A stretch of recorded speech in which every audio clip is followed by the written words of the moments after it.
The second is like it. You shall love your neighbor as yourself. On these two great commandments hang all the law and the prophets. So love God with all your heart and love your neighbor as yourself. This is the entirety of the law. Do these two things and you're doing everything that God's asking of you. So this is what Jesus says. He doesn't make it about permission. He makes it about love. Both those commandments, love God, love neighbor. Okay, so it's all about love for Jesus. And if you keep those commandments, you keep everything. What did Paul say? He says, if you don't have love, you have nothing.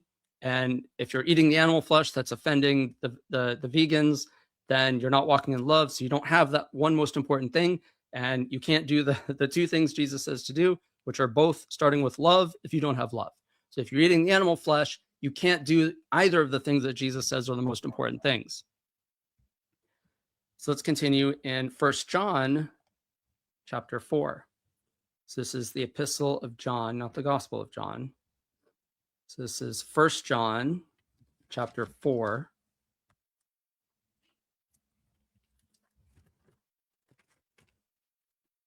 First, let's read verse 8.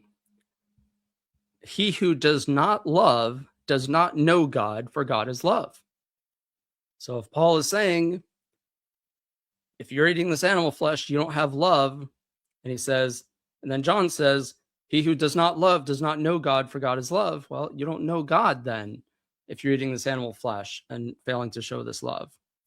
And if you read verse 16 to 19, and we have known and believed the love that God has for us. God is love, and he who abides in love abides in God, and God in him.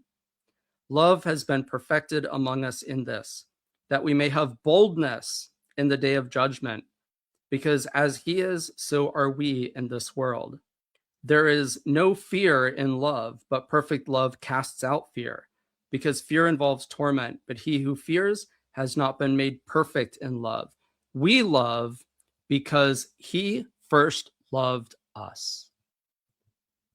So we need to have this boldness, boldly love, not just accept these rejections of God's will, not to accept, oh yeah, you have permission, so don't mind me. I'm not trying to encroach on your permission. Carry on bludgeoning the animals to death, doing the opposite of God's will. No, we're supposed to have boldness, overcome that fear. He didn't give us a spirit of fear, but a spirit of boldness. So that's what love does. It speaks boldly. It flips over tables in the temple. It says, you den of bloodshedders, get these out of here. This is not my Father's will. That's bold. And that's courageous. That's what he designed us to be. That's him in